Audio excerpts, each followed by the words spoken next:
ನಮಸ್ಕಾರ, ನೀವು ನೋಡ್ತಾ ಇದ್ದೀರಾ ನ್ಯೂಸ್ 18 ಡಿಜಿಟಲ್ ಕಂಟೆಂಟ್. ನಾನು ಮೈಸೂರಿನ ಪ್ರತಿನಿಧಿ ಆನಂದ.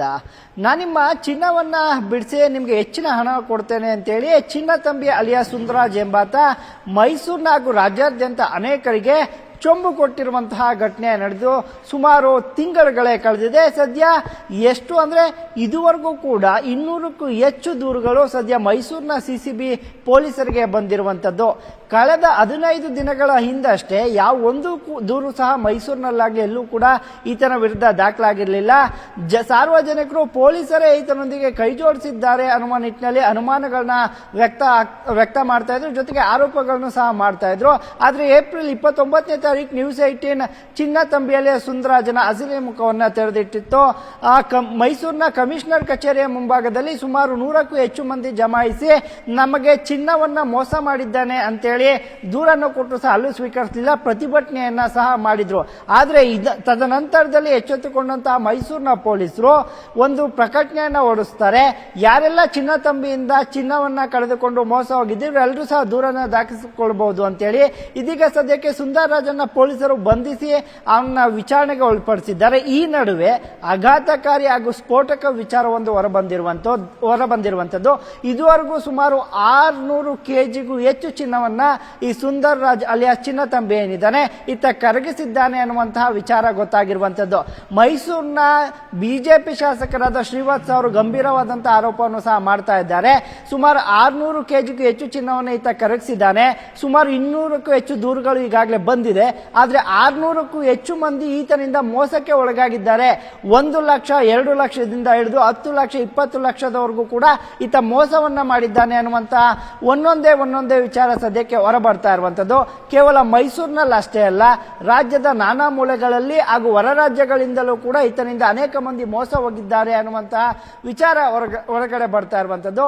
ಇನ್ನು KPID ಆಕ್ಟ್ ನ ಕಾಯ್ದೆಯಡಿ ಈಗಾಗಲೇ ದೂರನ್ನ ಪೊಲೀಸರು ದಾಖಲು ಮಾಡ್ತಾ ಇದ್ದಾರೆ.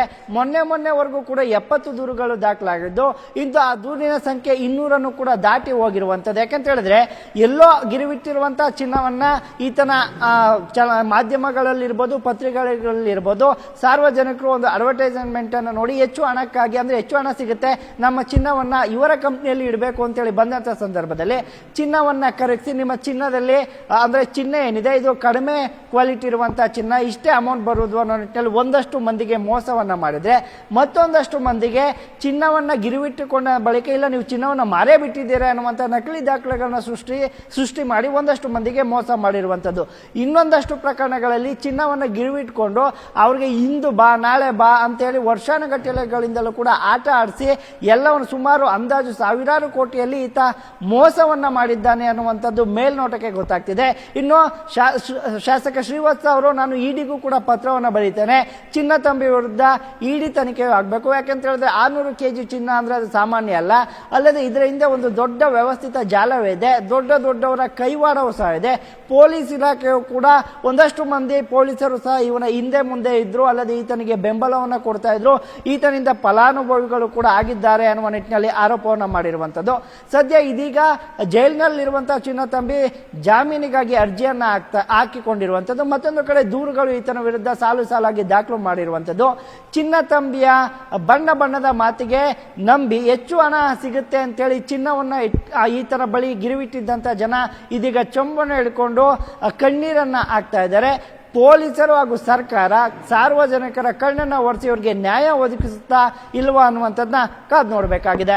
ನಿರ್ಭೀತ, ನಿಷ್ಪಕ್ಷಪಾತ, ವಿಶ್ವಾಸಾರ್ಹ ಸುದ್ದಿಗಳಿಗೆ ಮತ್ತೊಂದು ಹೆಸರಾಗಿರುವ ನ್ಯೂಸ್ 18 ಕನ್ನಡ ಈಗ ಆಪ್ನಲ್ಲೂ ಲಭ್ಯವಿದೆ. ದಯವಿಟ್ಟು ಇಲ್ಲಿರುವ QR ಕೋಡ್ ಸ್ಕ್ಯಾನ್ ಮಾಡಿಕೊಂಡು ಆಪ್ ಡೌನ್ಲೋಡ್ ಮಾಡೋದಕ್ಕೆ ಮರಿಬೇಡಿ.